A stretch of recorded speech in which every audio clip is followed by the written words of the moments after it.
play for the girl who fell in love with the game, and like remember that and hold on to that and remind yourself why you love it, and everything will happen for a reason and work out exactly how it's supposed to.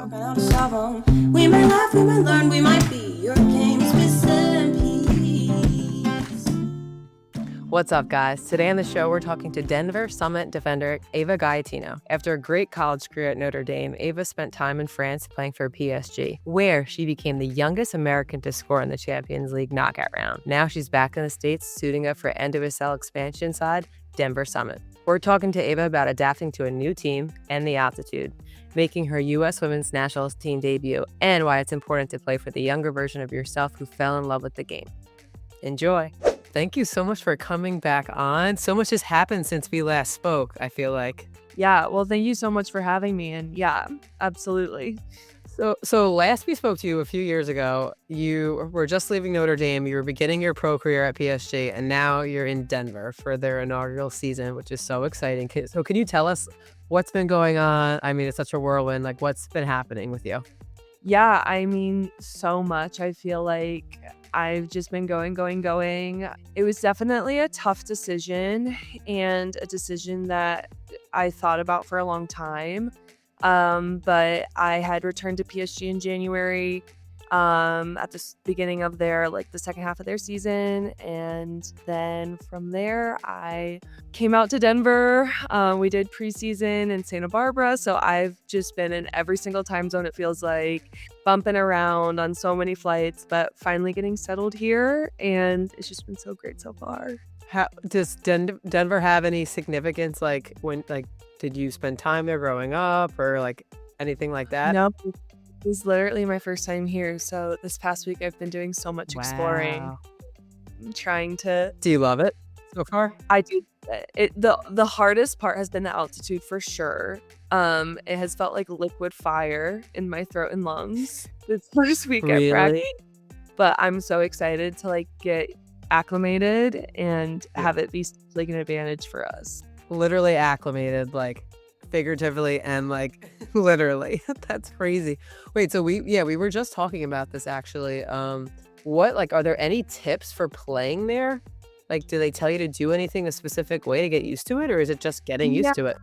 They had this like whole presentation for us on how your body adapts and how it's not actually a lack of oxygen, it's because of the air pressure, which I didn't know. And they're like, just hydrate a bunch, because that's the other thing. My lips and skin have never been drier in my life. It is so dry here. So hydration is huge. And I guess just like being nice to yourself. Yeah, that's crazy. Accepting it. Yeah, just getting used to it. Anyone like from there say like how long it usually takes to get like fully used to that, acclimated? Yeah, so they say around 2 weeks, and I was so angry when I heard that, because we're literally here for 2 weeks and then we go to Coachella. And I was like, so you mean to tell me I'm gonna have 2 weeks of hell to get acclimated to this? Yeah. And then I'm gonna leave. Oh and my then gosh. they're like, no, like your body can let like it, like you maintain it for like 4 weeks. So I'm like, now I'm not pissed off. But That's so interesting. Wow, that's gonna be like an adjustment to get used to that, like every time you leave or like off season and everything. yeah, That's crazy. something out for sure. Yeah. Well, I'd love to know, like, when you think of 23-year-old you now and like freshman at Notre Dame, what do you think has changed the most? Is it on the field? Is it off? Is it everything? I really feel like predominantly off the field. I think I hope I will forever be the player who's just so eager to learn, always hungry for more. And I don't think that part has changed.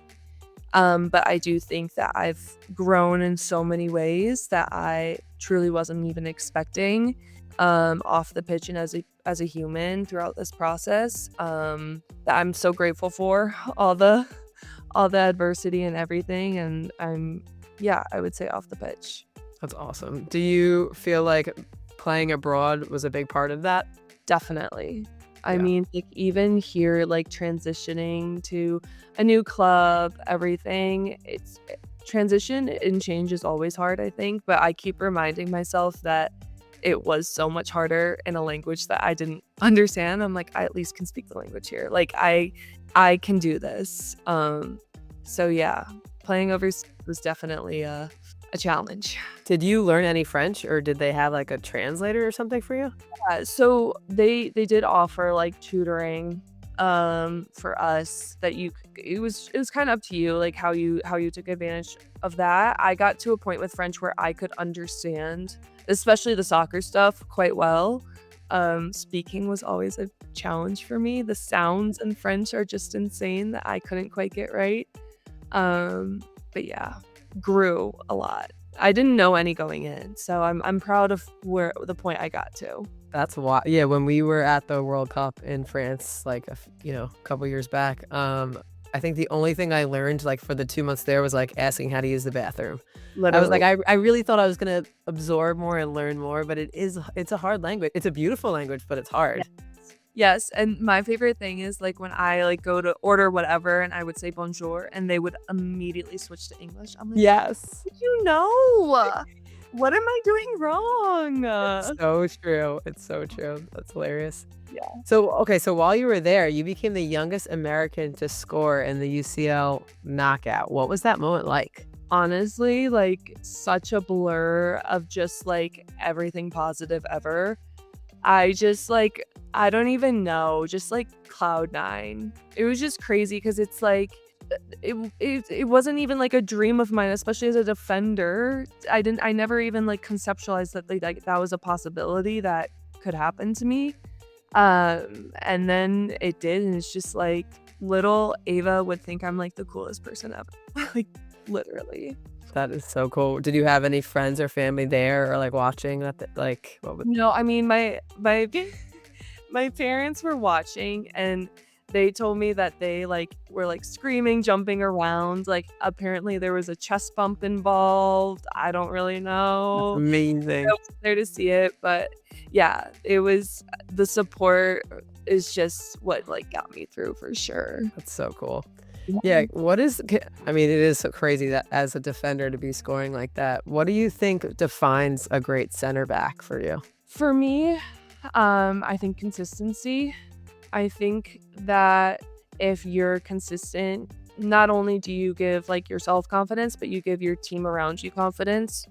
Because I think like as a center back, it is your role not only to direct, but to help your team, like individuals just be themselves and be brave. And I feel like everyone plays their best when they're in that state. And so offering that support from behind, I think really can both help you and help your team be really successful. What attributes of players that you respect the most in the game make you respect them? Yeah, I think composure. I think composure at the highest level with the highest stakes, I just respect so much because I know like as I've progressed as a pro, how important the mental side is. And you can do everything on the physical side, you can do everything on the technical side. But if you're not mentally there in the moment, in control, it might not go your way. And it's crucial at this level. And I just respect and admire those players so much. I feel like especially in your position, composure is important.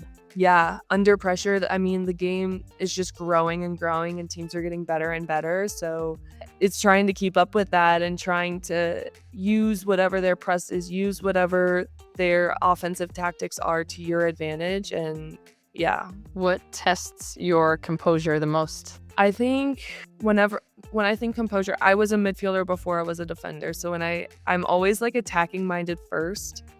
I think composure on the ball, in the build-up when you're under pressure is really important and is something that I've found like I've had to grow a lot in because I do have a very large range of pass. So in the past, feel like I've resorted quickly back to that whenever I felt like an ounce of pressure.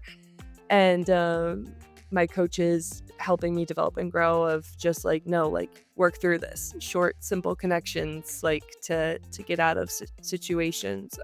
So that for me is big. On the ball. I love that. And every team you go to teaches you something new or shows you a different perspective that you didn't have before. Was it a hard decision for you to decide to come back to the US?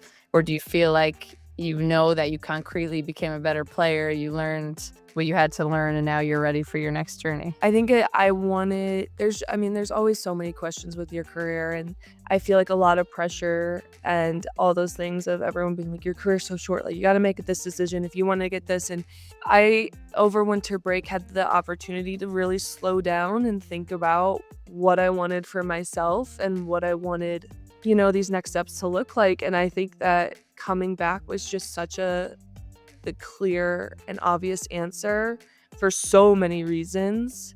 And I do feel like going overseas, I had to learn and grow in ways that I may not have grown and learned here. And I'm so grateful for that. I feel like I've built a great foundation. I feel like I am so much better with handling adversity, with change and challenge and growth and all those things, to now hopefully to put myself and my team in the best position possible to achieve all of our goals. Well, yeah, what are you hoping to build now in Denver? What kind of culture, what kind of team? Yeah, I think from the get-go, togetherness, unity, all of that has been very apparent to me, and in all transparency has been a very positive shift from the culture I was previously in. I feel like just on like a personal level, it's people really like care about you here, and it's something that I'm just so grateful for, and I'm really excited about, because I think that will help us during this season when things are tough, because adversity is inevitable. And I think on the pitch, just for me, I hate losing. I love winning and I hate losing. So that's kind of the standard I have like for myself, and the standard I hope to bring to the team, of just competitiveness, having the grace and understanding that there's going to be bumps and growing opportunities and setbacks and whatnot, but let's win. Like, let's go be champions. Like, let's hold that standard every day and train at that standard. And as a new team, as an expansion team with a blank slate, like, I really feel heavily that instilling that in us early on will pay dividends later. It is pretty cool. Like, there's nothing that's already happened there that could like have a negative effect on, like, you guys are starting fresh, which is like so exciting. Like, you guys can really build that foundation and that structure for what you want of it, which is so cool. I feel like you and Lindsay, and there's so many players who are going there. It's like, Yeah. yeah. I feel too like everyone who is here wants to be here and like has chosen to be here and like wants to build something. So like having that like camaraderie in that has been very positive as well. Yeah, it's not like you guys were forced to be in that place. It's like you chose to be there for a reason, which is really cool. All right, we'd love to jump into U.S. Women's National Team talk a little bit. You made your U.S. Women's National Team senior debut back in 2024. And after playing with the U23s, you were called back up to the senior team, where Emma Hayes called you the most women's national team ready player in the U23 group. How did that feel, number one? How has that whole situation felt? And what has that done for you in terms of confidence? Has it made you reassess yourself? Has it given you a boost in confidence? I'd just love to hear what that experience has been like. I mean, yeah, so the debut itself is just like every soccer player's dream. I mean, like, there's simply no better way to put it but that. I mean, it's just like so many emotions. Like, I got off the field, I'm like shaking, because it's just like, I don't know, it just feels like everything you've ever worked for and everything you ever dreamed of. And it's like right there in front of you, and you're experiencing it and you're living it. And then I think that initially when I found out that I was going to be back with the 23s, I mean, it is a little disappointing, like, in all transparency, because it's like, well, I would rather be with the full team, as I think anyone would. I think that that's normal. But being with the 23s, I am so grateful that I had that and I had that option. And unfortunately now I've aged out. But it was incredible, because it was the way that I think that U.S. soccer has shifted their perspective on the U23s has been so amazing, in the sense of all of the same messages, the playing style, everything. Like, even Emma and Denise were like out at practices. Like, it is exactly the same as the full team. And so being able to work on those things in an environment where the stakes maybe aren't as high, so you can make mistakes, and it's just like getting more minutes, because especially as a center back, like, at the highest of levels, like you don't really sub your center backs much. So being able to gain minutes in the system, being able to compete in the system and work on the things and ask questions and feel like I'm still like learning and growing. And it doesn't feel like a step back. It's just like another learning and growing opportunity that anytime I went in there, I was nothing but excited and hungry. And now, with the only option being the full team, I do feel like I have built a stronger foundation to go into the full team camps than I would have if I didn't have the 23s at all. So I really, really appreciate the work that they've done with the 23 group and the priority that they're putting on it to really make it a developmental, like they're building the pool basically. That's so smart. It's really cool to hear that, because I'm sure it is across many programs. Obviously, U.S. Women's National Team is the greatest of the great, but like if there's that disconnect between the developmental side of things and then the Showtime crew, that disconnect makes it so hard for players to transition up into it. Feels like, so for you to feel like your time on the U23s was really worth it because you were actually becoming fully prepared and you knew what the next level was going to entail and you felt prepared and accustomed to the traditions and the way that things are going to be run there. It's really cool. It's really cool to hear that Emma Hayes attends some of those trainings and stuff too. That's awesome. Yeah, completely. I'd love to know, what are you most excited about next? Or do you have any goals that you're like for this year? Like what's exciting you? I think I'm like excited for so many things. Like coming back to the NWSL, just like the fan base alone and the support that like is in this league is just, I didn't get to experience that in France. And I know that England might be a little bit different, but I'm so excited for just like the fans, like the support, like the fact that we've already sold like 40,000 tickets. I was just going to say, your opener is going to be a banger. It's going to be insane to me. And I never had that in France. And I'm so excited for that. I'm so excited for the competitiveness, for like the week in, week out, just like gritty, like let's go, like type of games, and just like to learn and grow within that.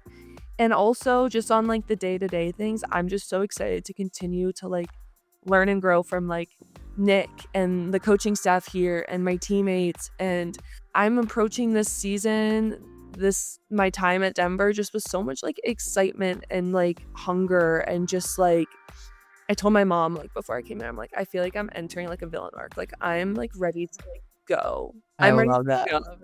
Release the shackles. Let's go. Ready.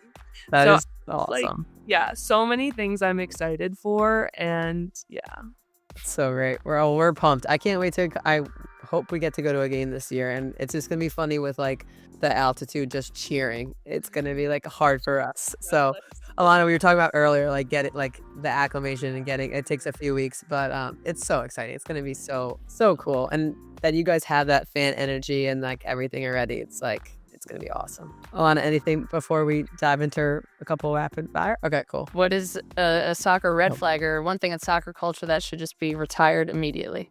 I don't like the cut socks. Like when people cut their socks. And I don't know if it's just like the principle of it, but if you're grabbing a water bottle, walk away. Leave room for everyone else to then go and grab a water bottle. Don't clog the space. Like, let's make this efficient. I like that. That's a good one. I also feel like the mini-ish shin guards should also be retired. I don't know what size you wear. I'm fine with it. Don't tell me. I saw one the other day, like on Instagram. It was like this big. A little matchbox. My thing is, like, if you're gonna choose that, then you are gonna have to be okay with the consequences. Yeah. No. I don't know. That's very true. All right. Was it like one piece of advice you would give a 16-year-old who's stressing about their future, like in soccer? Play for the girl who fell in love with the game, and like remember that and hold on to that and remind yourself why you love it, and everything will happen for a reason and work out exactly how it's supposed to. That's the feeling I'm getting from you when you talk about this coming season, like going to play for Denver, is like you sound like the excited kid, like when the kid is excited to play. That's the dream. Like that is the ultimate goal. If you have that level of enthusiasm, like you've won. Yeah, I'm so excited. And you can tell when someone's playing that way. Like you could see when that switch flips and they're playing for fun and playing for like the love of it, it translates. Which is amazing. Or if you could be on one reality show, What would you be on? Vanderpump Rules. It is my favorite reality TV show. The new version? You like the new one? No. Like, shoot me geez. back 10 years. Yeah. Nice. I Yeah. love, like, you can't outdo the OGs. No, it's so good. So good. So Our good. our producer Maura, I got her to watch, like she binged them all like in the last like year or two, and I loved the joy of getting to like relive and like chat with her about I it all. feel like I'm like spreading like the gospel when I'm telling Yes. people, like, watch it. And because everyone comes back and they're like, that was incredible. And I'm like, I know. It's so good. Have you seen on Instagram? It's like moms telling like their kids bedtime stories. It's them like talking about Vanderpump, like with dolls. I'm like, oh my God, I'm gonna do this. Like I can't wait to be like with my daughter, be like, and this is what Sheena said. And then Kristen came in, like, it's just so good. He's literally my best friend. Yeah. Literally everyone is Sheena's best friend. Too funny. All right, last one. What's your biggest soccer girl prop? White socks with grass stains that will never, ever, ever come out. Ever. They're It's never. so hard because a white kit looks so fresh, but it doesn't stay that fresh. It just gets bad after a while. Well, What are your socks at Denver? What color? Do you have white ones? yes. Uh, Oh my gosh, I have no idea. You guys have very cool colored jerseys, and I feel like there's gonna be Wow. a colored sock. I feel like yeah. I think we do. I think our second jersey. I know our home one are like teal. Well, I'm excited. hopefully the equipment manager's ready to go with the stain stick. Oxy on hand. Yeah. That's a job for the pros. For real. Well, thank you so much for coming on. It was so great to catch up with you. We're so excited for everything to come for you, and hopefully we get to see you in Denver. Yeah, thank you guys so much. I appreciate it. That was awesome. I am so excited to see Denver finally take the field. It seems like the hype has been building for so long. So to see it actually become a real thing is going to be incredible. All right, guys, thanks for listening. Make sure you like, subscribe, follow us on social, and let us know who we should talk to next. Soccer girls, you know we got some problems. So tune in, know where we talking how to solve 'em. We might laugh, we might learn, we might be your king.